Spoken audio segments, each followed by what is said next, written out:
Before the dawn of time, when creation sang in perfect harmony, the unthinkable happened. The most beautiful, most powerful being ever created dared to challenge the Almighty himself.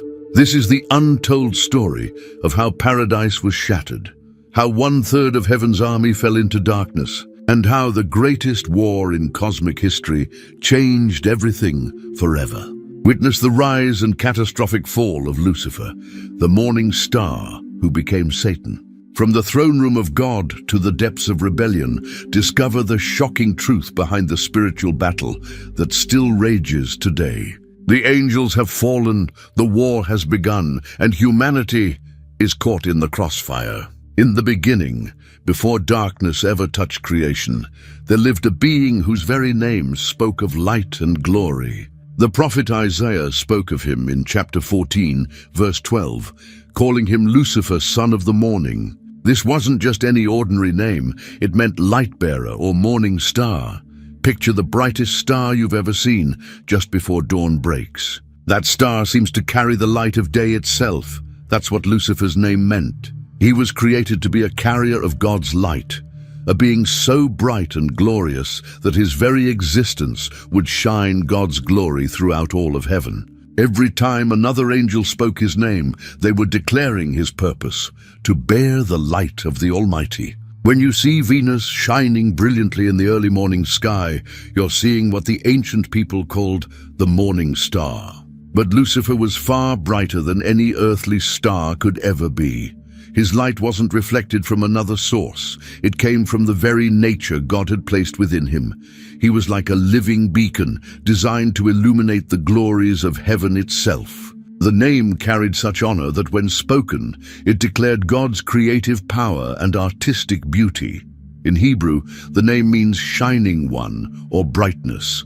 Every syllable of his name proclaimed his glory and purpose. When God created him, he gave him this name because it perfectly described what he was making, a being of pure light and radiance. The morning star appears just before the sun rises, announcing the coming of day.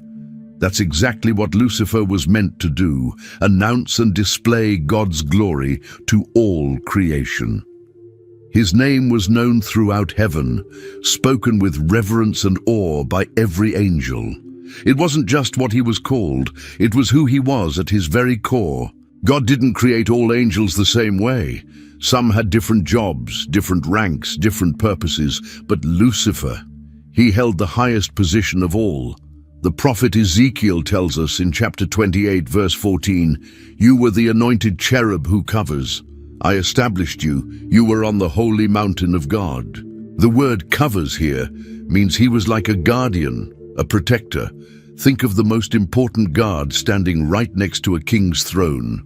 That was Lucifer's job, but even higher than that, he was the covering cherub, which meant he stood in the very presence of God himself, closer than any other created being. No other angel had this honor. No other being in all creation held such a high rank. He was the top angel, the chief of all God's heavenly army. The word "anointed" shows us that God personally chose him for this special job.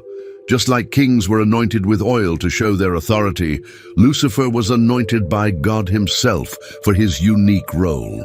He wasn't just another angel who got promoted. He was specially created and appointed by God for this highest position. Every other angel, no matter how powerful or beautiful, looked up to Lucifer as their superior. His authority came directly from the throne of God. The cherubim were the highest order of angels, and Lucifer was the highest of the cherubim. When the Bible talks about cherubim, it describes beings with incredible power and majesty. They had faces like lions, eagles, oxen, and men, representing all the power of creation. They had wings that could cover the entire throne of God. But Lucifer was above even these mighty beings. He was the covering cherub, the one who stood closest to God's throne, whose wings actually touched the throne itself. His job was to guard and protect the holiness of God, to stand as a barrier between the infinite holiness of the Creator and everything else in creation. This position required perfect purity, perfect strength, perfect loyalty. God trusted Lucifer with this job because he had created him to be absolutely perfect for it. No flaw, no weakness, no doubt could exist in the covering cherub. He had to be stronger than any other angel, wiser than any other being, more beautiful than anything else God had made, and he was. When God created Lucifer, he held nothing back. This wasn't a simple creation, this was a masterpiece. Ezekiel chapter 28 verse 13 shows us just how beautiful Lucifer was. You were in Eden, the garden of God. Every precious stone was your covering. The sardius, topaz and diamond, beryl, onyx and jasper, sapphire, turquoise and emerald with gold. Imagine the most beautiful jewelry you've ever seen, with gems that sparkle and shine in the light. Now imagine a being covered with every precious stone that exists. The sardius stone was deep red like blood, the topaz golden like sunlight, the diamond clear like crystal. His entire being was decorated with these stones, not just wearing them, but they were part of who he was. The gold mentioned here wasn't just decoration, it was woven into his very nature. When light hit Lucifer, it would bounce off all these precious stones, creating colors and beauty that no human eye has ever seen. Each stone had its own special color and brightness. The beryl was sea green, the onyx had bands of different colors, the jasper could be red or yellow or brown. The sapphire was deep blue like the clearest sky, the turquoise was blue-green like tropical water, and the emerald was the richest green imaginable. All these colors and more covered Lucifer's form, making him the most beautiful sight in all creation. The gold held everything together, like the most perfect setting for the most perfect gems. This wasn't just beauty, this was perfection itself, crafted by the hands of God. Every angle of his form was perfectly proportioned. Every surface caught and reflected light in exactly the right way. The stones weren't randomly placed. They were arranged in perfect patterns that created harmony and balance. When he moved, the light would dance across his surface, creating new combinations of color and brilliance. The sardius stones would glow like fire, the diamonds would flash like lightning, the sapphires would shine like pieces of heaven itself. And through it all, the gold would tie everything together, adding warmth and richness to the display. Other angels would gasp in wonder when they saw him, unable to take their eyes away from his beauty.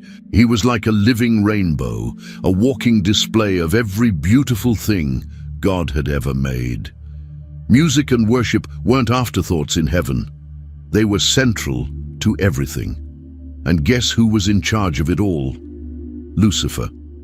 The end of Ezekiel 28 verse 13 tells us about the workmanship of your timbrels and pipes. Timbrels are like drums and pipes are like flutes.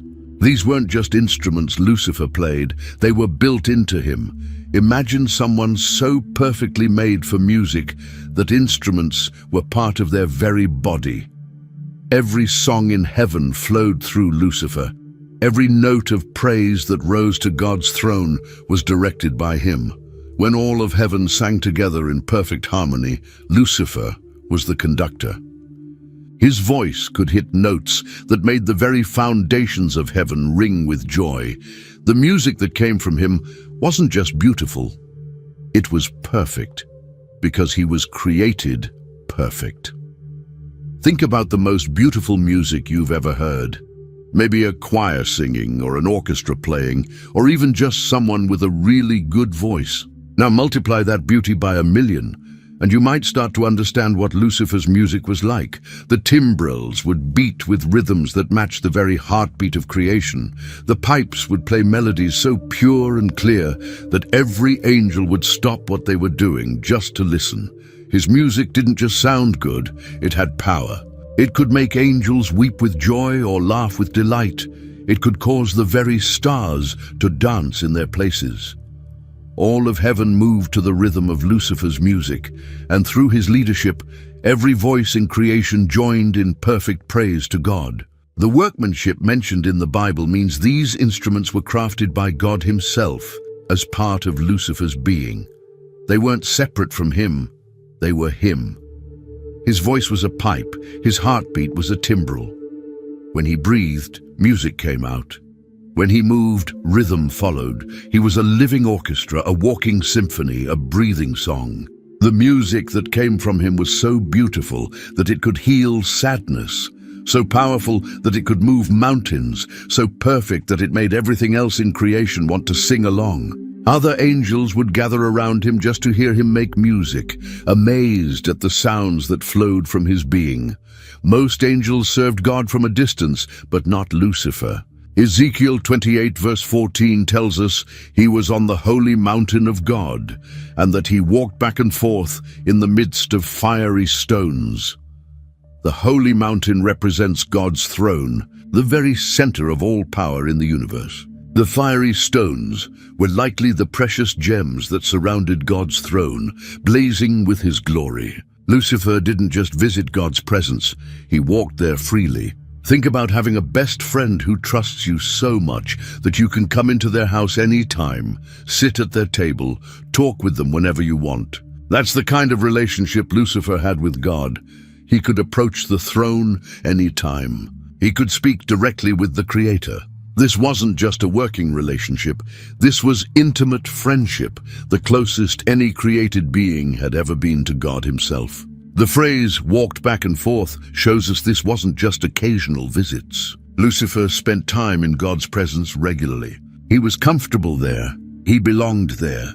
The fiery stones probably glowed and sparkled with God's glory, and Lucifer walked among them like someone walking through their own garden. He saw God's face. He heard God's voice in normal conversation, not just in commands or announcements. He knew God's thoughts and feelings in ways that other angels could only imagine.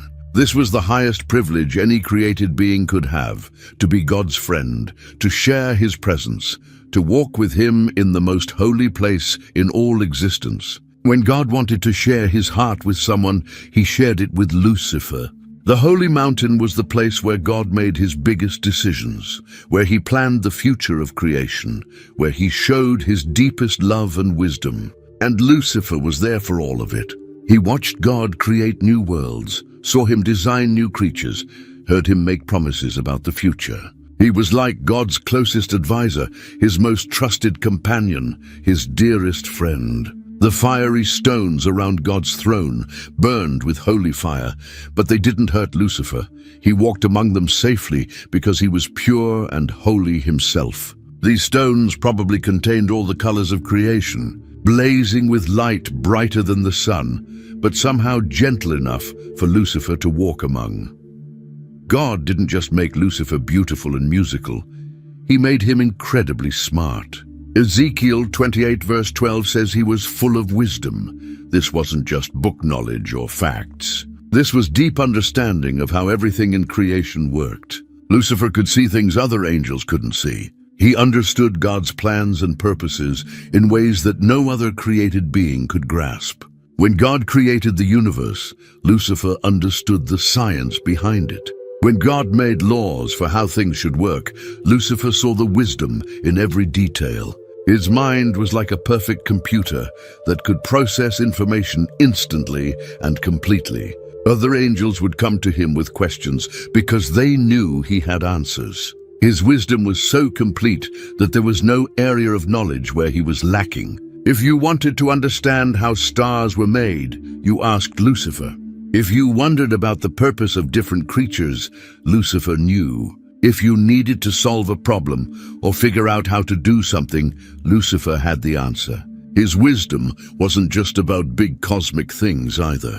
He understood the smallest details of creation just as well as the biggest mysteries. He could explain why flowers had different colors, why water flowed downhill, why fire was hot and ice was cold. Nothing in all creation was hidden from his understanding. God had given him a mind that could grasp every truth, see every connection, and understand every purpose. This made him not just smart, but wise, able to use his knowledge in the right way at the right time for the right reasons. The word full in the Bible means completely filled up, with no room for anything else. Lucifer was completely filled with wisdom. There was no empty space in his understanding, no area where he was ignorant or confused. His knowledge covered everything that existed, everything that had ever happened, and much of what would happen in the future. He could solve any puzzle, answer any question, understand any mystery. When other angels had problems they couldn't figure out, they brought them to Lucifer, knowing that his wisdom could handle anything. He could see patterns that others missed, understand connections that others couldn't grasp, find solutions that others couldn't imagine. In any army, there are ranks: privates, sergeants, captains, generals. Heaven had ranks too, and Lucifer was at the very top. Other angels looked to him for leadership and direction. When God had tasks that needed to be done throughout the universe, he would often give those assignments to Lucifer, who would then organize other angels to carry them out. Lucifer had authority that other angels respected and followed without question. He could command legions of angels, and they would obey immediately. His word carried weight throughout all of heaven. When he spoke, other angels listened. When he gave orders, they were carried out perfectly. This wasn't just because he was powerful, it was because God had placed him in this position of authority, and every angel in heaven recognized that authority as coming directly from the throne of God. Think about a general in the army. Soldiers obey him not just because he's strong or smart, but because he has been given authority by the government. That's how Lucifer's authority worked. Angels didn't obey him because they were afraid of him, but because they knew God had put him in charge. His commands were carried out with joy and enthusiasm because the angels knew that obeying Lucifer was the same as obeying God. He could organize millions of angels to do massive projects across the universe. He could send messenger angels to distant worlds, assign guardian angels to watch over different parts of creation, and coordinate the work of heaven with perfect efficiency. No task was too big or too complicated for Lucifer to handle. Other angels trusted his leadership completely because they had never seen him make a mistake or give a bad order. The celestial hierarchy was perfectly organized under his leadership. Seraphim, cherubim, archangels, and all the other ranks of angels knew their places and performed their duties flawlessly under his direction. He was like the perfect CEO of the largest organization that had ever existed, heaven itself. His authority extended to every corner of God's kingdom. Angels in the farthest galaxies knew his name and obeyed his commands. His leadership was so effective that all of heaven ran like clockwork, with every angel doing exactly what they were supposed to do at exactly the right time. There was a time when everything was perfect. Job 38 verse 7 gives us a glimpse of this time, when the morning stars sang together, and all the sons of God shouted for joy. Picture a massive choir where every voice blends perfectly, where every note is exactly right, where the harmony is so beautiful it makes you want to cry with joy. That was heaven before the fall. Every angel, every created being, every part of creation was working together in perfect unity. There was no arguing, no jealousy, no competition.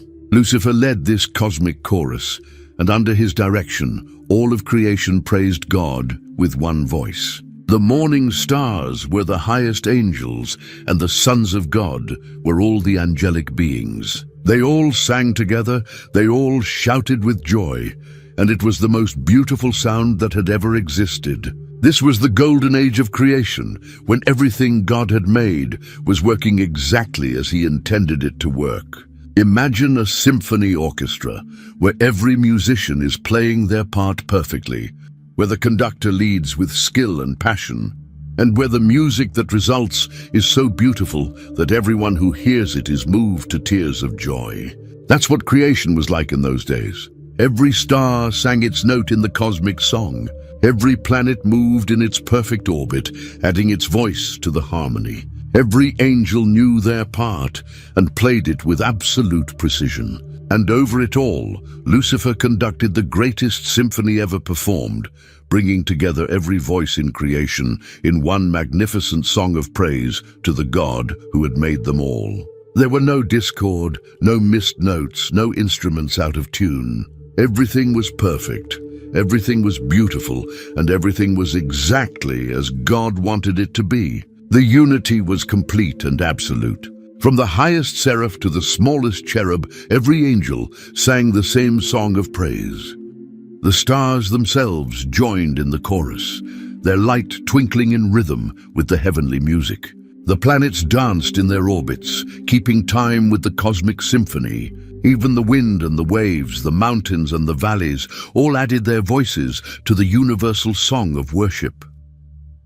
Something changed in Lucifer's heart. For ages beyond counting, he had been perfect, faithful, and content in his role as the covering cherub. But then came a moment that would alter the course of history forever. It started as a thought, small and quiet, but deadly as poison. As he stood in God's presence, surrounded by all the glory and beauty that had been given to him, a new idea crept into his mind. Why should he serve when he could rule? Why should he worship when he could be worshipped? The prophet Isaiah captured this pivotal moment in chapter 14, verse 14, where we see the heart of Lucifer's rebellion. I will ascend above the heights of the clouds. I will be like the Most High. These weren't just random words spoken in anger. This was a calculated decision, a deliberate choice that came from the deepest part of his being. Picture someone standing in front of a mirror, admiring their reflection, and slowly becoming convinced that they deserve more than what they have. That's what happened to Lucifer. He looked at his own beauty, his own wisdom, his own power, and began to think he deserved equal treatment with God himself. The phrase, I will be like the Most High, shows us exactly what Lucifer wanted. He didn't just want more power or a higher position. He wanted to be equal to God. He wanted the worship, the glory, the authority that belonged only to the Creator. This wasn't a momentary lapse in judgment or a small mistake. This was a fundamental shift in his heart, a complete change in his understanding of who he was and what he deserved. The moment these thoughts took root in his mind, pride was born. And once pride entered his heart, it began to grow like a cancer, spreading through every part of his being. What made this even more tragic was that Lucifer had everything any created being could want. He had beauty, wisdom, power, authority, and the closest relationship with God that any creature had ever enjoyed. But pride convinced him that even all of this wasn't enough. He wanted more. He wanted what could never be his, equality with the Almighty. This single thought, this one moment of pride, would lead to the greatest catastrophe in the history of creation. From this point forward, there would be no turning back. Pride doesn't stay quiet for long. Once it takes root in someone's heart, it demands to be heard. And Lucifer's pride spoke loud and clear through 5 specific declarations that revealed the full extent of his rebellion. The prophet Isaiah recorded these statements in chapter 14, verses 13 and 14, giving us a window into the mind of a being who had decided to challenge God himself. The first declaration was, I will ascend into heaven. Think about this for a moment. Lucifer was already in heaven, already at the highest position any created being could hold. But that wasn't enough for him anymore. He wanted to ascend even higher, to take a place that wasn't his to take. The second declaration was, I will exalt my throne above the stars of God. The stars of God likely referred to the other angels, and Lucifer was saying he would put himself above all of them. He wasn't content to be the highest among equals. He wanted to be their ruler, their superior in every way. The third declaration was, I will sit also upon the mount of the congregation in the sides of the north. This was a direct challenge to God's authority. The mount of the congregation was where God ruled, where he made his decisions about the universe. Lucifer was claiming he deserved to sit there too, to have equal say in how everything was run. The fourth declaration was, "I will ascend above the heights of the clouds." In biblical language, clouds often represented God's glory and presence. Lucifer was saying he would rise above even God's glory, that his own glory should be higher and brighter. The fifth and final declaration was, "I will be like the Most High." This was the ultimate statement of rebellion. Lucifer wasn't just asking for more power or authority, he was claiming equality with God himself. Each of these declarations began with the words, "I will," showing us that this wasn't something happening to Lucifer against his will. This was his choice, his decision, his rebellion. Notice how each statement escalated from the previous one. He started by wanting to ascend higher in heaven, then claimed authority over other angels, then demanded a place in God's government, then wanted to surpass God's glory, and finally claimed equality with God himself. This wasn't a sudden explosion of pride. It was a systematic, calculated plan to overthrow the rightful order of creation. Pride is like rust on metal. It doesn't happen overnight. But once it starts, it spreads until it destroys everything it touches. Lucifer's corruption didn't happen in an instant. It was a slow, gradual process that ate away at his perfect nature bit by bit. At first, the changes were so small that perhaps even he didn't notice them. A moment of self-admiration here, a thought of deserving more there. But pride is never satisfied with small victories. It always wants more. The prophet Ezekiel gives us insight into this process in chapter 28, verse 17. "Your heart was lifted up because of your beauty. You corrupted your wisdom for the sake of your splendor." Notice that his heart was lifted up. This means he became proud and arrogant. His beauty, which was supposed to bring glory to God, became a source of personal pride instead. His wisdom, which was meant to help him serve God better, became corrupted because he started using it to serve himself. Think about what happens when someone becomes obsessed with their own appearance. At first, they might just spend a little extra time looking in the mirror, but eventually that can turn into vanity, then arrogance, then a complete obsession with themselves. That's what happened to Lucifer, but on a cosmic scale. Every perfect quality that God had given him became twisted and corrupted by pride. His beauty made him vain. His wisdom made him think he knew better than God. His authority made him hunger for more power. His position made him feel entitled to even greater honors. The word corrupted in Ezekiel is important. It means that something pure became impure, something good became bad, something perfect became flawed. Lucifer's wisdom didn't disappear, it became corrupted.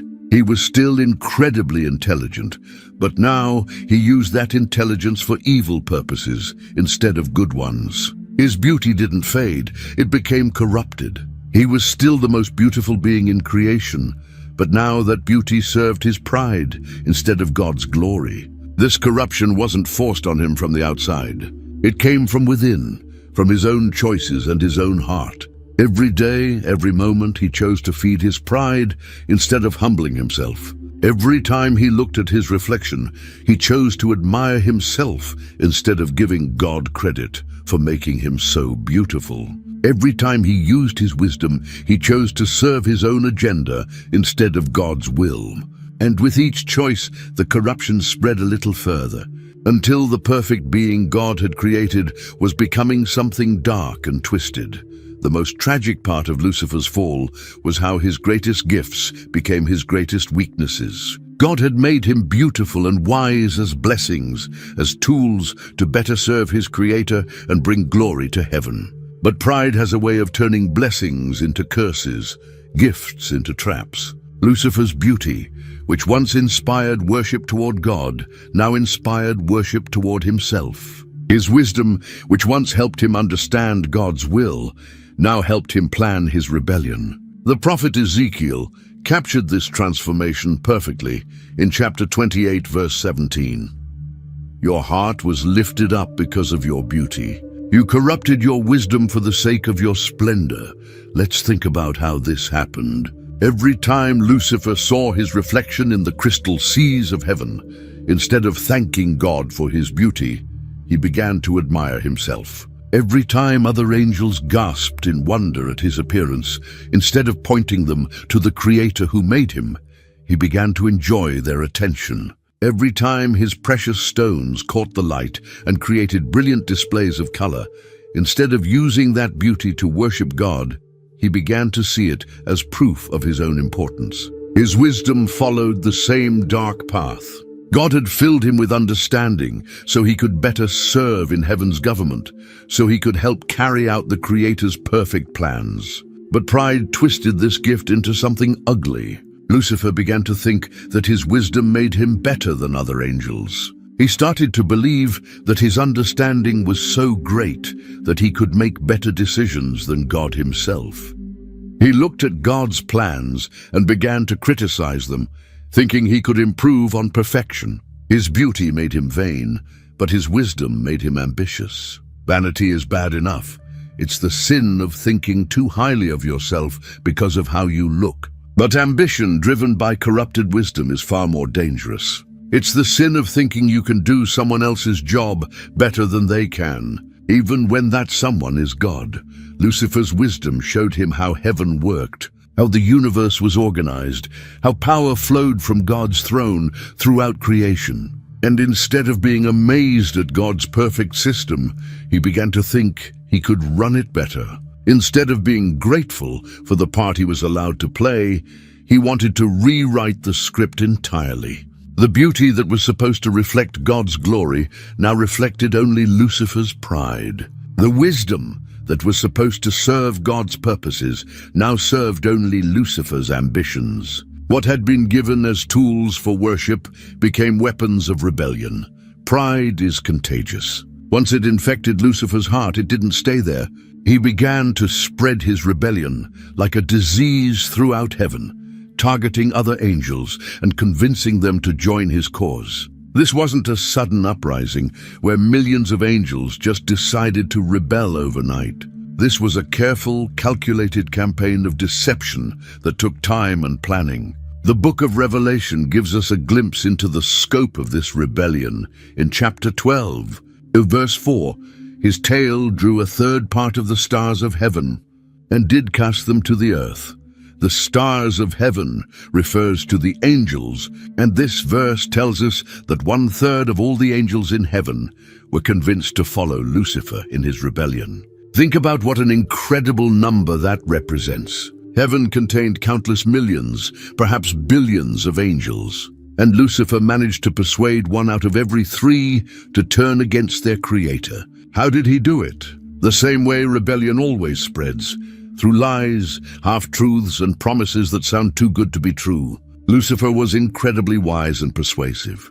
He knew exactly what to say to each angel to make his rebellion sound reasonable, even righteous. To some angels, he probably complained about the unfairness of God's government. "Why should we serve when we could rule?" he might have asked. "Why should we take orders when we're capable of making our own decisions?" To others, he likely appealed to their sense of ambition. "Look at what we could accomplish if we were in charge," he might have said. "Think of the changes we could make, the improvements we could bring to creation." To still others, he probably planted seeds of doubt about God's love and justice. "Does God really care about us?" he might have whispered. "Or does he just want servants who never question anything?" Remember, these angels had never seen evil before. They had no experience with lies or deception. When the most beautiful, most wise, most trusted angel in heaven came to them with concerns about God's leadership, they had no reason to suspect he might be lying. They trusted him because he had always been trustworthy. They listened to him because he had always been wise. And slowly, carefully, he turned that trust into rebellion. The recruitment wasn't random either. Lucifer was strategic about who he approached and when. He probably started with angels who were close to him, who looked up to him, and would be most likely to follow his lead. Once he had convinced them, they could help him convince others. Like rings spreading out from a stone thrown into water, the rebellion spread from angel to angel, rank to rank, until a full third of heaven's army had been corrupted. Once Lucifer had recruited his core group of followers, the rebellion began to spread like wildfire through the ranks of heaven. What started as private conversations between trusted friends became whispered complaints in the corridors of heaven. What began as questions about God's leadership became open criticism of his decisions. The book of Jude gives us insight into this process in verse 6. And the angels which kept not their first estate, but left their own habitation. The phrase, kept not their first estate, means they abandoned their original position and purpose. They were no longer content to be what God had created them to be. This wasn't happening in one corner of heaven, while everything else remained peaceful.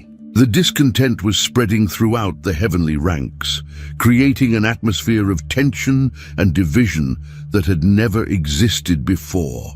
Think about what happens in any organization when rumors and complaints start to spread. People begin to question their leaders, form little groups with others who share their dissatisfaction, and spend more time talking about problems than focusing on their work. That's exactly what was happening in heaven, but on a cosmic scale.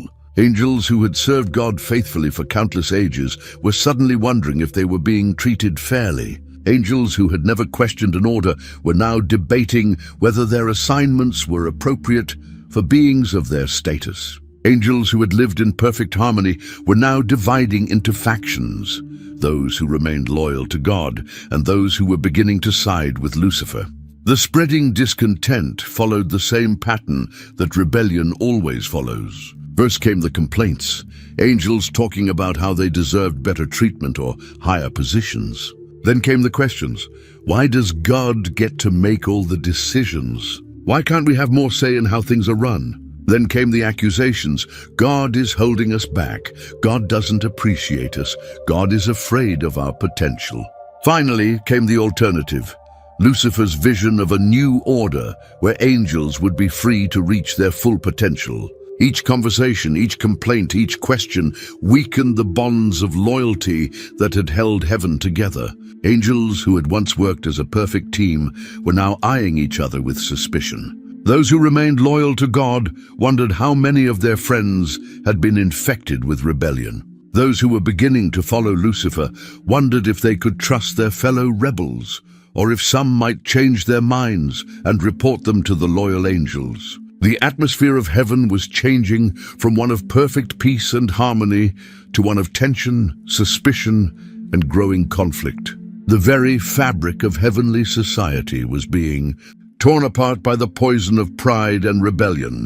The most heartbreaking part of Lucifer's rebellion was watching him transform from heaven's greatest worshipper into God's greatest enemy. This wasn't a small change or a minor adjustment in his attitude. This was a complete reversal of everything he had been created to be and do. For endless ages, Lucifer had been the one who led all of creation in worshiping God. His voice had been the first to praise. His music had been the sweetest to God's ears. His heart had been the most devoted to the Creator's glory. But pride had poisoned all of that. The same voice that once sang God's praises now spoke words of rebellion. The same heart that once beat with love for the Creator now burned with jealousy and ambition. The same mind that once served God's purposes now plotted against his authority. The prophet Isaiah showed us this transformation in chapter 14, verse 12. How art thou fallen from heaven, O Lucifer, son of the morning? The word fallen doesn't just mean he dropped from a high place to a low one. It means he completely changed from what he was supposed to be. A worshipper had become a rival. A servant had become a rebel. A friend had become an enemy. Think about the most painful betrayal you've ever experienced, when someone you trusted completely turned against you. Now multiply that pain by infinity, and you might begin to understand what God felt as he watched his most beloved angel transform into his greatest enemy. Lucifer wasn't content to just stop worshiping God. He wanted to take God's place entirely. He wanted the throne, the crown, the worship, the authority, everything that belonged to his Creator. This wasn't a case of wanting to serve God in a different way or asking for a new assignment. This was a complete rejection of God's right to rule, a total denial of the Creator's authority over his creation. The transformation was so complete that it affected every aspect of Lucifer's being. His beauty, which once brought glory to God, now brought glory only to himself. His wisdom, which once served God's plans, now worked against them. His authority, which once carried out God's will, now opposed it at every turn. Where once there had been submission, now there was defiance. Where once there had been love, now there was hatred. Where once there had been worship, now there was rivalry. The angel who had stood closest to God's throne was now the one leading the charge against it. There comes a moment in every rebellion when the plotting stops and the fighting begins. For Lucifer and his followers, that moment arrived when their secret conspiracy became open defiance. No more whispered conversations, no more hidden meetings, no more pretending to be loyal while planning rebellion. The time had come to openly challenge God's authority and demand the changes they wanted. The book of Revelation gives us a glimpse of this moment in chapter 12, verse 7. And there was war in heaven. Michael and his angels fought against the dragon, and the dragon fought and his angels. This verse marks the transition from hidden rebellion to open warfare. The plotting phase was over. The recruitment phase was complete. Now it was time for action. Picture the moment when Lucifer finally stepped forward and made his demands known to all of heaven. No more secret meetings, no more careful whispers. Standing before the throne of God, surrounded by his army of rebellious angels, he openly declared his intention to take over heaven's government. This wasn't a request for negotiation or a petition for reform. This was an ultimatum, a demand for God to step aside and let Lucifer rule. The point of no return had been reached. Once Lucifer made his rebellion public, there could be no going back. No pretending it had all been a misunderstanding. No claiming he had been misquoted or taken out of context. He had thrown down the gauntlet, issued the challenge, and declared war on his creator. This moment changed everything. What had been a perfect, peaceful heaven was now divided into two camps, those who remained loyal to God and those who followed Lucifer. Angels, who had lived and worked together for ages beyond counting, were now preparing to fight against each other. The harmony that had existed since the beginning of creation was shattered, replaced by the sounds of preparation for war. For God, this moment must have been filled with immense sadness. The angel he had created with such love and care, the being he had trusted with the highest position in heaven, had now become his open enemy. There would be no reconciliation, no peaceful solution, no way to avoid the conflict that was about to tear heaven apart. The rebellion that had started with a single proud thought in Lucifer's heart had now erupted into the greatest crisis in the history of creation. The point of no return had been passed, and nothing would ever be the same again. When rebellion erupted in heaven, God needed a champion to lead his loyal forces against Lucifer's army. That champion was Michael the Archangel, whose very name means, "who is like God." A perfect answer to Lucifer's proud claim of wanting to be like the Most High. The book of Revelation tells us about this in chapter 12, verse 7. And there was war in heaven. Michael and his angels fought against the dragon. And the dragon fought and his angels. Michael wasn't chosen randomly for this role. He was one of the chief princes among the angels, a being of incredible power and unwavering loyalty to God. While Lucifer had been corrupted by pride, Michael remained humble. While Lucifer sought his own glory, Michael sought only God's glory. The contrast between these two mighty angels couldn't have been greater. Picture the moment when God called Michael to step forward and take command of the loyal angels. There was no hesitation, no questioning of orders, no asking why he had been chosen. Michael simply said yes to whatever God asked of him. This was the kind of heart God needed for such a crucial mission, someone who would obey without question and fight without fear. Michael's rise to leadership wasn't about personal ambition or a desire for power. It was about duty, loyalty, and love for his creator. When the other loyal angels saw Michael take charge, they knew they were in good hands. Here was an angel who had proven his faithfulness time and time again, someone they could trust to lead them through the greatest crisis heaven had ever faced. The name Michael would become a rallying cry for the loyal forces, a reminder of what they were fighting for. Every time they heard it, they remembered that they weren't fighting for personal gain or glory, but for the simple truth that only God deserves to be worshipped and obeyed. Michael understood the weight of his responsibility. He wasn't just leading an army.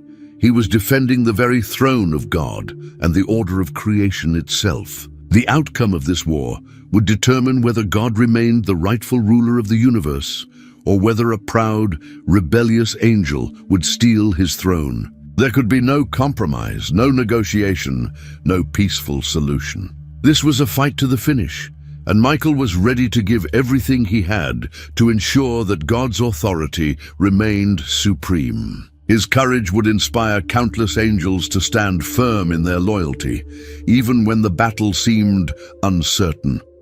Heaven had never seen anything like it. For the first time in creation's history, the angelic host was dividing into two opposing armies. On one side stood the forces of rebellion, led by Lucifer and his fallen angels. On the other side gathered the loyal angels, commanded by Michael and determined to defend God's throne. The book of Daniel gives us insight into the ranks of these armies in chapter 10, verse 13, where Michael is called one of the chief princes, showing us that there were multiple levels of angelic leadership involved in this cosmic conflict. The division wasn't random or chaotic. Both sides organized themselves into military formations, with commanders, lieutenants, and soldiers all taking their assigned positions. Think about two massive armies facing each other across a battlefield, banners flying, weapons ready, warriors standing in perfect formation. That's what heaven looked like as the two sides prepared for war. Lucifer's army was impressive and terrifying. A full third of heaven's angels had joined his rebellion, and these weren't weak or inexperienced beings. These were powerful angels who had served in God's government, warriors who knew how heaven's defenses worked, beings of incredible strength and knowledge. Lucifer had chosen his followers well, recruiting angels from every rank and every type of heavenly service. But Michael's army was even more impressive. 2/3 of heaven's angels had remained loyal to God, and their loyalty gave them a strength that rebellion could never match. These angels weren't fighting for personal gain or ambition. They were fighting for truth, for justice, for the God who had created them and loved them. The formation of battle lines revealed the true character of each angel.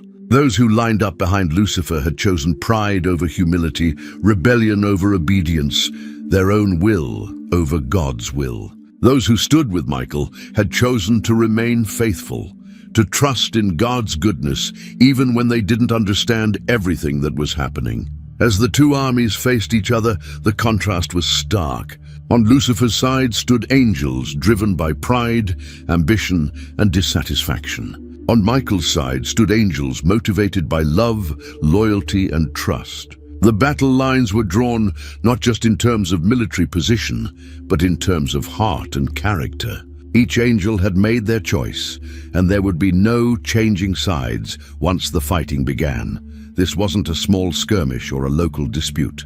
This was a war that shook the very foundations of creation and spread across all the heavenly realms. The book of Ephesians gives us a glimpse of the scope when it talks about spiritual wickedness in high places in chapter 6, verse 12, showing us that this conflict affected every level of the spiritual realm. Picture the vastness of heaven itself, endless dimensions of glory, countless worlds and realms where angels lived and worked, infinite spaces filled with the light and presence of God. Now imagine all of that becoming a battlefield. The war wasn't confined to one location or one area of heaven. It raged across the entire heavenly kingdom, from the highest throne room to the farthest outposts of God's domain. Angels who had once traveled peacefully between different realms now found themselves fighting desperate battles in places that had only known peace before. The crystal seas that once reflected God's glory now reflected the light of spiritual warfare. The golden streets that had echoed with songs of praise now rang with the sounds of conflict between beings of incredible power. Every corner of heaven was affected by this cosmic war, Angels who had once worked together in perfect harmony were now locked in supernatural combat. The very fabric of heavenly society was being torn apart as friend fought against friend, as former colleagues became bitter enemies. The scope of the conflict was so vast that it defied imagination. Think of the largest war ever fought on Earth, then multiply it by infinity.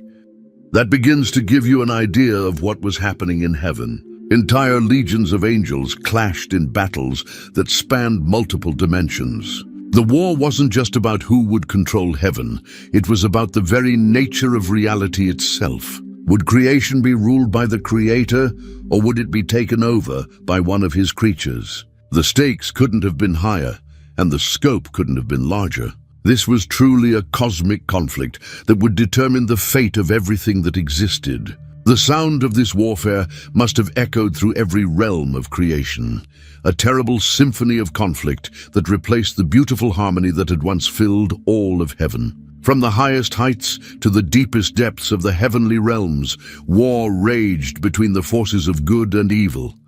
This wasn't a war fought with swords and shields, bullets and bombs. This was supernatural warfare between spirit beings whose power was beyond anything humans could imagine. The book of Revelation gives us hints about the nature of this conflict in chapter 12, verse 8. And prevailed not, neither was their place found any more in heaven. The very fact that such powerful beings prevailed not shows us just how intense and devastating this spiritual warfare must have been. Picture beings who could move at the speed of thought, who could command forces of nature, who possessed strength that could shake the foundations of creation itself. Now imagine them locked in deadly combat, using abilities and powers that existed beyond the physical realm. These weren't ordinary soldiers fighting an ordinary war. These were angels, beings of pure spirit and incredible might, engaged in a conflict that operated on levels of reality that humans can barely comprehend. The loyal angels fought with the power of righteousness, their strength coming from their connection to God and their commitment to His truth. Every blow they struck was backed by the authority of heaven itself. Their weapons weren't made of metal or stone. They were forged from the very justice and holiness of God. The rebellious angels fought with desperate fury, knowing that their only chance of victory lay in completely overthrowing God's government. Their power was corrupted by pride and hatred, but it was still immense. They had the same angelic abilities they'd always possessed. The difference was that now they were using those abilities for evil instead of good. When these mighty beings clashed, the very air of heaven must have crackled with supernatural energy. Imagine lightning that could think, thunder that could choose its targets, earthquakes that could follow commands. The battle between these spirit beings unleashed forces that reshaped the spiritual landscape of heaven itself. The war wasn't just about strength, though. It was also about wisdom, strategy, and understanding of heavenly law. Both sides possessed incredible knowledge and intelligence, and they used every bit of it in their struggle for victory. Battle plans were made and remade in the time it takes to blink. Strategies were conceived and executed with supernatural speed and precision. This was warfare at its most sophisticated and most devastating level, fought between beings whose power and intelligence far exceeded anything found in the physical universe. In every great war, there comes a turning point, a moment when the outcome becomes clear, when one side gains the advantage that will lead to ultimate victory. In the war in heaven, that moment came when it became obvious that Lucifer and his rebels could not overcome the combined power of God's loyal angels and God's own authority. The book of Luke gives us insight into this moment in chapter 10, verse 18, where Jesus said, "I beheld Satan as lightning fall from heaven." This wasn't a gradual decline or a slow retreat. This was a sudden, decisive defeat that came like a bolt of lightning. Picture the moment when Lucifer realized that his rebellion was doomed to fail. All his planning, all his recruiting, all his dreams of overthrowing God's government came crashing down around him. Despite having a third of heaven's angels on his side, despite his incredible power and wisdom, despite his careful strategies, he was losing. And not just losing, he was being completely overwhelmed. The decisive moment might have come when Lucifer tried to approach God's throne directly, only to discover that no created being, no matter how powerful, could stand against the Creator himself. Or it might have been when Michael's armies proved that loyalty to God gave them strength that rebellion could never match. Whatever the specific moment was, it became crystal clear that the war was over and God had won. Think about what this moment must have felt like for Lucifer. For ages, he had been building up to this confrontation, convinced that he could win, certain that his cause was right and his power was sufficient. But now, faced with the reality of God's absolute authority, all his pride and ambition crumbled like dust. The being who had declared, "I will be like the Most High," discovered that he was still just a creature, and no creature could ever successfully challenge its creator. For the loyal angels, this moment brought relief and joy. Their faith in God had been vindicated. Their loyalty had been rewarded. They had chosen the winning side, not because it was easy or safe, but because it was right. Now they could see that righteousness and truth were indeed more powerful than pride and rebellion. The defeat wasn't close or uncertain. It was complete and overwhelming. Satan's rebellion didn't gradually fade away. It collapsed suddenly and totally, like a house of cards falling in a strong wind. The outcome had never really been in doubt, but now it was obvious to everyone involved. The moment of defeat led immediately to judgment and banishment. There would be no second chances, no negotiations, no time to reconsider. The book of Revelation describes this dramatic moment in chapter 12. Verse 9, "And the great dragon was cast out, that old serpent called the devil and Satan, which deceiveth the whole world.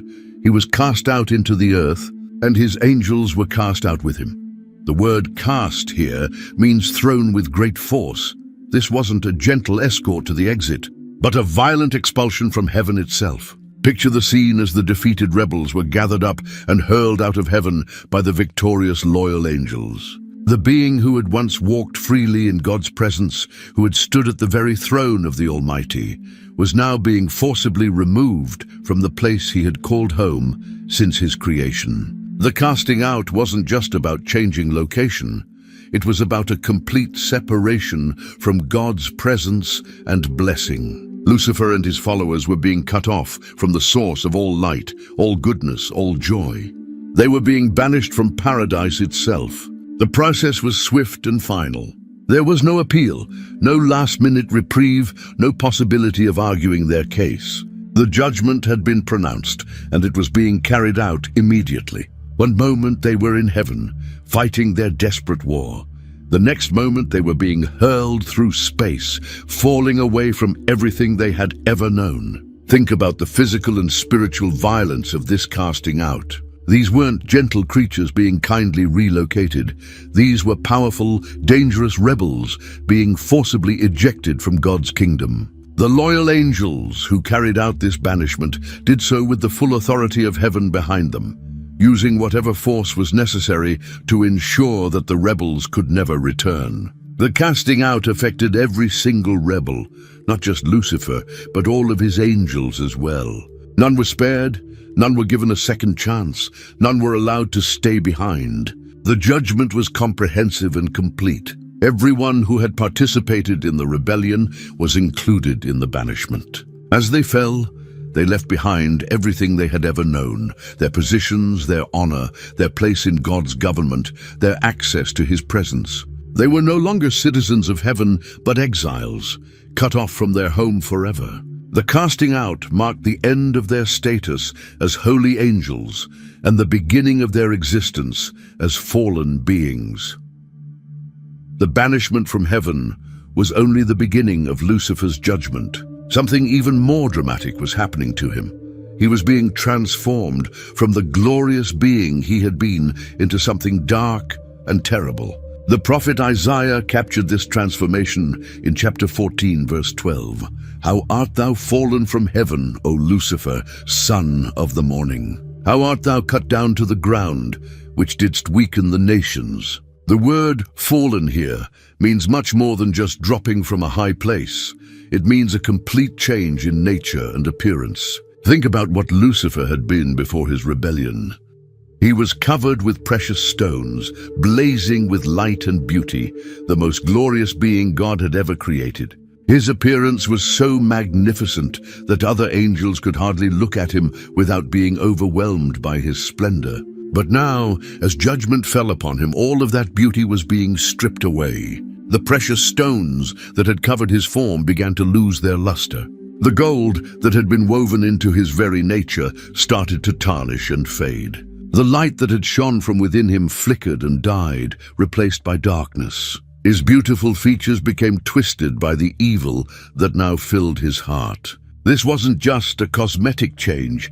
It was a fundamental transformation of his entire being. The glory that had once made him the most beautiful creature in existence was being taken away, piece by piece, until what remained was a shadow of his former self. The name Lucifer, which meant light-bearer, no longer fit him. He was no longer carrying God's light. He had become the source of darkness. His new names would reflect his new nature: Satan, which means adversary, and devil, which means slanderer. The transformation was permanent and irreversible. There was no going back to what he had been, no way to restore the glory that had been stripped away. Pride had promised him equality with God, but it had delivered only degradation and loss. The being who had wanted to ascend above the clouds was now being cast down to the ground. The one who had claimed he would exalt his throne above the stars was now being reduced to a creature of darkness and shame. His transformation served as a warning to all creation about the consequences of rebellion against God. It showed that no matter how high someone rises, no matter how much beauty or power or wisdom they possess, pride will ultimately destroy them and take away everything they once held dear. The final and most tragic aspect of the war in heaven was that the rebels' defeat sealed their fate forever. Unlike humans, who would later be offered redemption through God's mercy, the fallen angels would never have another chance. The book of Jude makes this clear in verse 6. And the angels which kept not their first estate, but left their own habitation, he hath reserved in everlasting chains, under darkness, unto the judgment of the great day. The phrase everlasting chains shows us that their punishment is permanent and unchangeable. Think about what this means. Lucifer and his angels had possessed perfect knowledge, perfect understanding, and perfect awareness of God's character and will. They hadn't sinned out of ignorance or been deceived by someone else. They had rebelled with full knowledge of what they were doing, with complete understanding of right and wrong. Because their sin was so deliberate and so informed, there could be no excuse, no claim of misunderstanding, no possibility of forgiveness. The sealing of their fate wasn't cruel or unfair. It was the natural consequence of their own choices. They had chosen rebellion over obedience, pride over humility, their own will over God's will. And they had made these choices while possessing perfect knowledge of the consequences. The finality of their judgment was absolute. There would be no appeals, no second chances, no opportunities for repentance. The moment they were cast out of heaven, their fate was sealed for all eternity.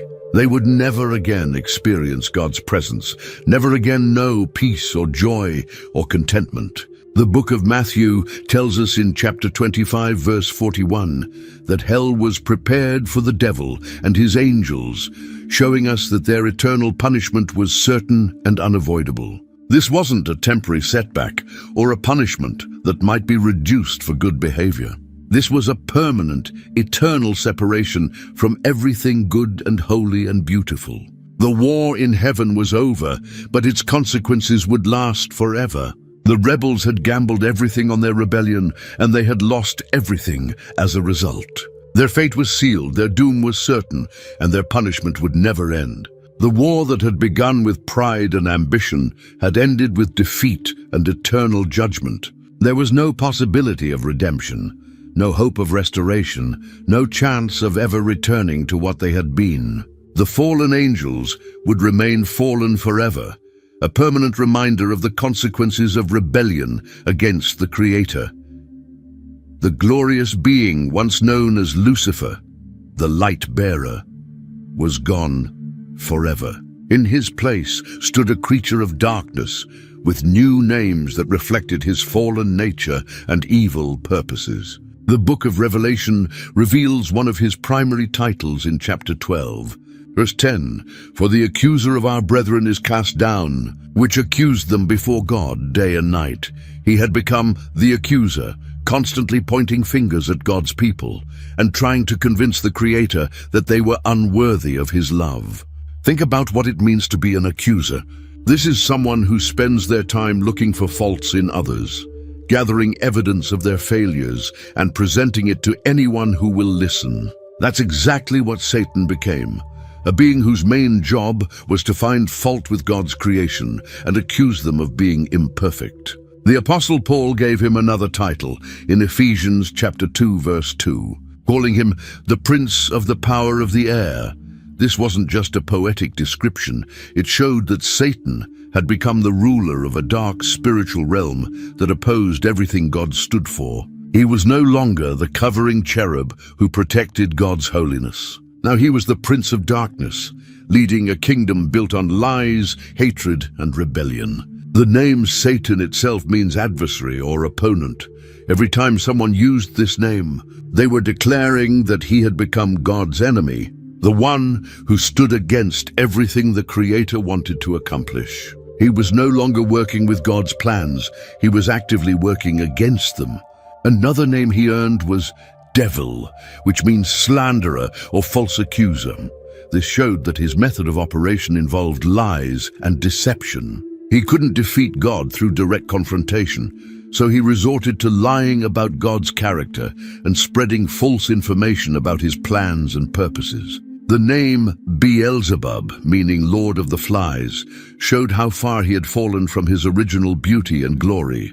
Where once he had been associated with light and precious stones, now he was connected with filth and corruption. These new names and titles weren't just labels. They revealed the complete transformation of his character and purpose. He had gone from being God's greatest servant to his greatest enemy, from the one who led worship to the one who promoted rebellion, from the bearer of light to the prince of darkness. Every new name marked another step in his fall from grace. After being cast out of heaven, Satan didn't simply disappear or give up his ambitions. Instead, he set about creating his own kingdom, a dark realm organized specifically to oppose and undermine God's authority. The Gospel of Matthew gives us insight into this in chapter 12, verse 26, where Jesus spoke of Satan's kingdom, showing that the fallen angel had indeed established a rival government to God's rule. This wasn't a kingdom built on love, truth, and justice like God's kingdom. Satan's kingdom was founded on hatred, lies, and rebellion. Where God's government brought peace and harmony, Satan's kingdom promoted conflict and chaos. Where God's rule resulted in joy and blessing, Satan's kingdom produced misery and destruction. Think about how this kingdom was organized. Satan took the 1/3 of angels who had followed him in rebellion and assigned them roles in his new government. They became his generals, his ambassadors, his agents of destruction. Each one was given specific assignments to carry out his plan to oppose God and corrupt his creation. The Apostle Paul described the structure of this dark kingdom in Ephesians chapter 6, verse 12. "For we wrestle not against flesh and blood, but against principalities, against powers, against the rulers of the darkness of this world, against spiritual wickedness in high places." This verse shows us that Satan's kingdom had different levels of authority: principalities, powers, rulers, and spiritual beings of various ranks. Satan's kingdom wasn't random or disorganized. It was a carefully structured operation designed to be as effective as possible in its mission to oppose God. Each fallen angel knew their role and their target. Some were assigned to deceive nations, others to tempt individuals, still others to promote false religions or corrupt true worship. The kingdom operated on principles that were the exact opposite of God's kingdom. Where God promoted truth, Satan's kingdom spread lies. Where God encouraged humility, Satan's kingdom fostered pride. Where God brought people together in love, Satan's kingdom divided them through hatred and suspicion. This rival kingdom became the source of all evil in creation.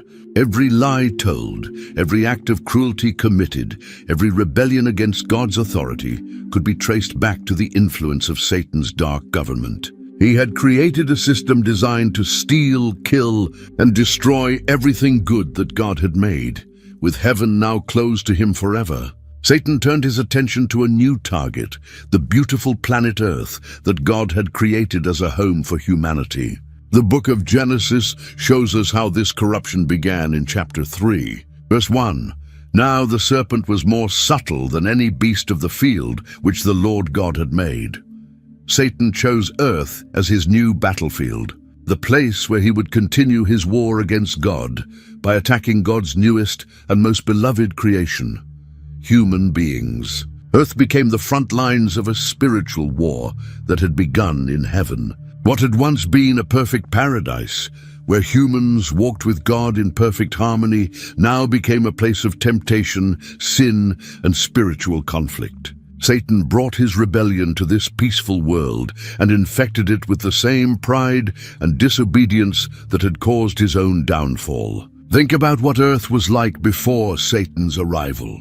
It was a place of perfect beauty, where every plant and animal lived in harmony, where humans enjoyed unbroken fellowship with their Creator, where death and suffering were unknown. But Satan's presence changed everything.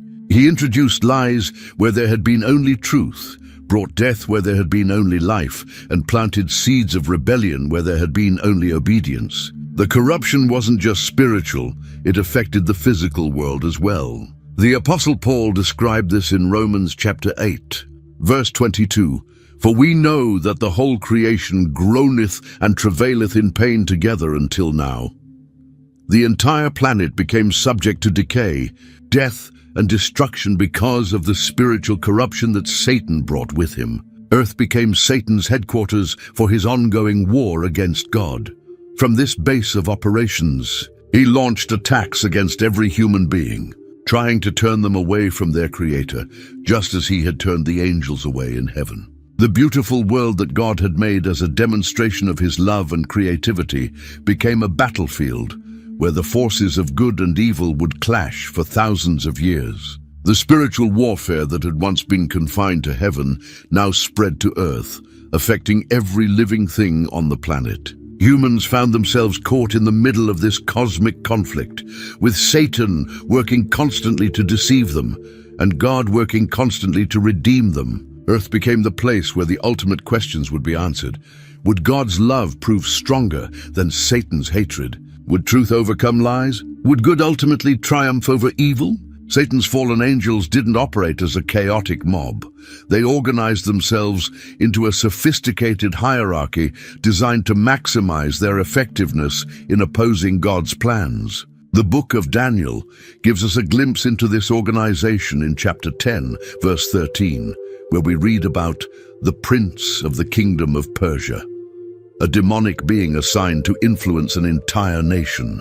This shows us that Satan's forces were organized geographically, with different demons assigned to different regions and peoples. The structure of this dark hierarchy mirrored what the angels had known in heaven, but with evil purposes instead of good ones. At the top was Satan himself, the supreme commander of all fallen angels. Below him were princes and principalities, high-ranking demons assigned to oversee large regions or entire nations. These were the generals in Satan's army, responsible for coordinating attacks on whole populations. Below the princes were powers and authorities, demons with more specific assignments, perhaps focusing on particular cities, communities, or groups of people. The Apostle Paul referenced this structure in Colossians chapter 1. Verse 16, mentioning thrones or dominions or principalities or powers, showing that even in the demonic realm, there were different levels of authority and responsibility. Think about how this organization worked in practice. A demon prince might be assigned to promote war between two nations, while lower-ranking demons would be tasked with stirring up hatred in the hearts of individual soldiers. A high-ranking fallen angel might oversee the corruption of an entire religious system, while lesser demons would focus on tempting individual priests or believers. The hierarchy ensured that no area of human activity was left unattended. There were demons assigned to corrupt governments, others focused on destroying families, still others dedicated to perverting worship and leading people into false religions. Some specialized in promoting pride and selfishness, others in encouraging violence and hatred. Each demon knew their role and worked within the overall strategy to oppose God's kingdom. This organization wasn't static either. Demons could be promoted or demoted based on their success in their assigned tasks. Those who were particularly effective at corrupting humans or opposing God's work might be given greater authority and more important assignments. The hierarchy created a system of accountability within Satan's kingdom, ensuring that his rebellion against God would be as organized and effective as possible. Satan and his demons didn't simply establish their kingdom and then sit back passively.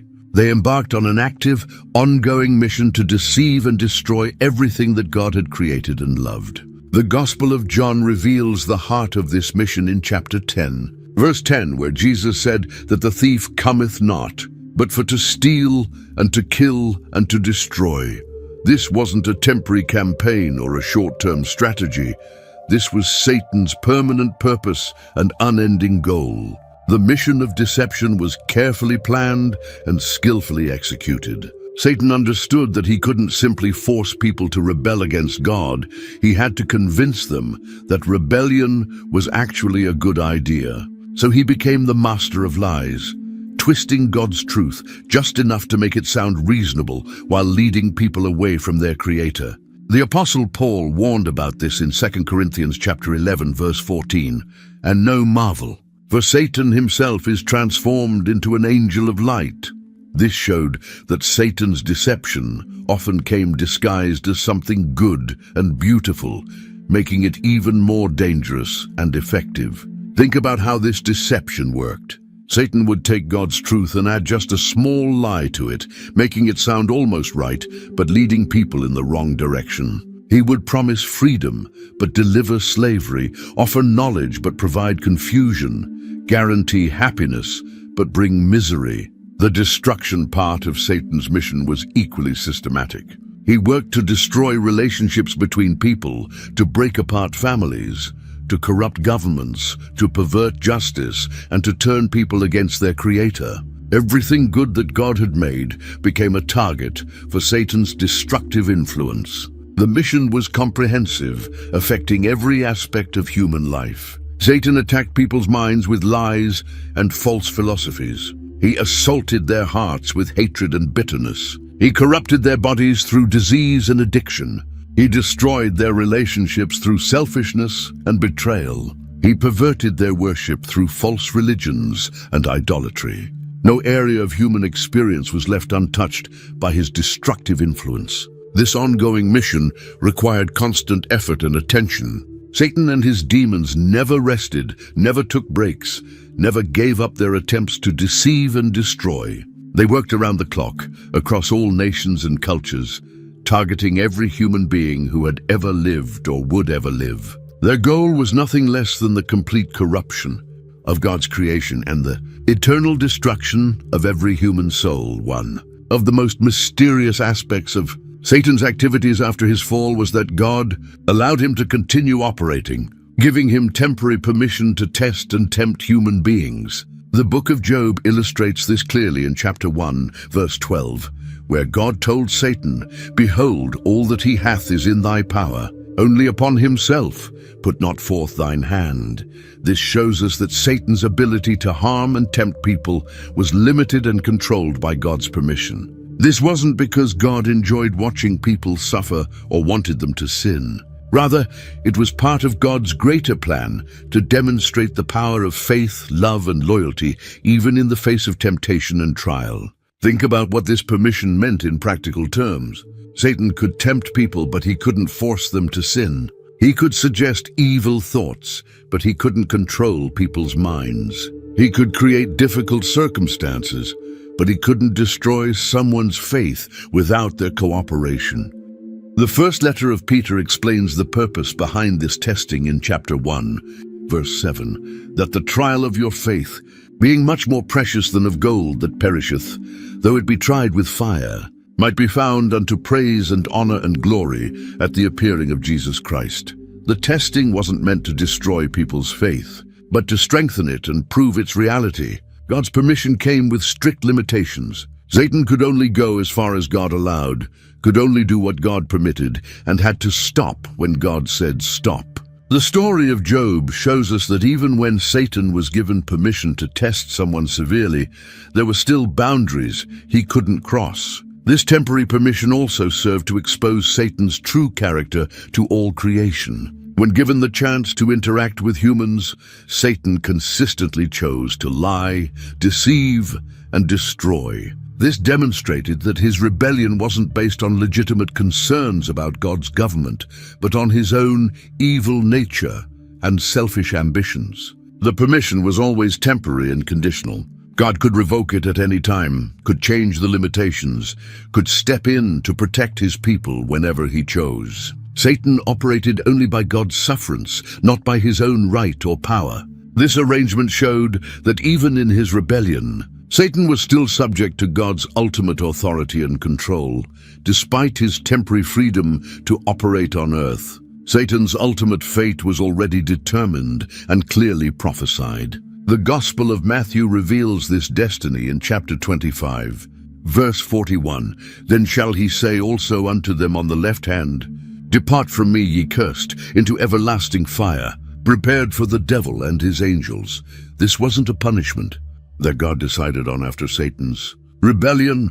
It was prepared specifically for him and his followers as the inevitable consequence of their choices. The lake of fire represented the ultimate expression of God's justice. Satan had chosen rebellion over obedience, hatred over love, lies over truth. The lake of fire was simply the logical end result of those choices, eternal separation from everything good, pure, and holy. The book of Revelation provides more details about this final judgment in chapter 20, verse 10. And the devil that deceived them was cast into the lake of fire and brimstone, where the beast and the false prophet are, and shall be tormented day and night forever and ever. The word forever shows us that this punishment would never end, never be reduced, never be commuted. Think about what this destiny meant for Satan and his angels. All their pride, all their rebellion, all their efforts to overthrow God's government would end in complete and eternal defeat. The being who had declared, I will be like the Most High, would spend eternity in the place furthest from God's presence, experiencing the full consequences of his prideful choices. This prophetic destiny wasn't kept secret or hidden from Satan. He knew exactly what awaited him at the end of time. The book of James tells us in chapter 2, verse 19, that the devils also believe and tremble. They understood their fate and trembled at the thought of it. But their pride prevented them from repenting or changing their ways. The lake of fire wasn't just a place of punishment, it was also a place of eternal separation. Satan and his angels would be cut off forever from God's love, God's light, God's joy, and God's peace. They would exist in eternal darkness, surrounded only by others who had made the same rebellious choices they had made. The certainty of this destiny added urgency to Satan's current mission. Knowing that his time was limited, he worked with desperate intensity to deceive and destroy as many people as possible before his final judgment arrived. But no matter how hard he worked or how much damage he caused, he couldn't change his ultimate fate. The story of Satan's rebellion and its consequences doesn't end with his punishment. It ends with the complete restoration of creation to its original perfect state. The book of Revelation gives us a beautiful picture of this restoration in chapter 21, verse 4. And God shall wipe away all tears from their eyes, And there shall be no more death, neither sorrow nor crying, neither shall there be any more pain. For the former things are passed away. This ultimate restoration would mean the permanent removal of Satan and all his influence from creation. Evil wouldn't just be defeated, it would be completely banished, never to return. The corruption that Satan had brought to earth would be entirely removed, and creation would be restored to the perfect state that God had always intended. Think about what this restoration would involve. Every lie that Satan had told would be replaced with truth. Every bit of damage he had caused would be repaired. Every person he had deceived would have their eyes open to reality. Every broken relationship would be healed. Every corrupted system would be purified. The Apostle Peter described this restoration in his second letter, chapter 3, verse 13. Nevertheless, we, according to his promise, look for new heavens and a new earth, wherein dwelleth righteousness. This wasn't just a repair job or a cleanup operation. This was a complete renewal of everything that existed. The new creation would be immune to the kind of corruption that Satan had brought to the original creation. There would be no possibility of another rebellion, no chance for evil to gain a foothold again. The book of Revelation tells us in chapter 22, verse 3, that there shall be no more curse, showing that all the effects of Satan's rebellion would be permanently removed. This ultimate restoration would vindicate God's character and prove that his way of love and truth was the only way that could bring lasting peace and happiness. It would demonstrate that Satan's rebellion had been completely wrong and utterly pointless. The restoration wouldn't just affect the physical creation, it would also affect all the relationships within creation. Humans would once again enjoy perfect fellowship with their Creator. The harmony that had existed in the original creation would be restored on an even greater level. Evil would become nothing more than a memory, a reminder of what happens when creatures choose rebellion over obedience. The ultimate restoration would mark the final victory of good over evil, truth over lies, love over hatred. Satan's rebellion, which had seemed so powerful and threatening, would be revealed as nothing more than a temporary interruption in God's eternal plan of love and blessing for his creation. If this story has opened your eyes to the reality of the spiritual battle around us, I encourage you to subscribe to our channel for more biblical stories that will strengthen your faith and deepen your understanding of God's amazing plan. Hit that notification bell so you won't miss any of our upcoming videos about the incredible events recorded in Scripture. And please, share this video with your friends and family. In a world full of confusion and deception, people need to hear the truth about the cosmic battle between good and evil. They need to understand that their choices matter, that there really is a spiritual realm, and that God's love and truth will ultimately triumph over all darkness.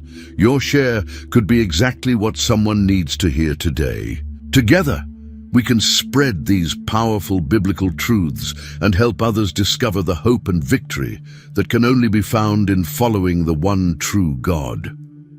Thank you for watching, and may God bless you as you continue to seek His truth in these last days.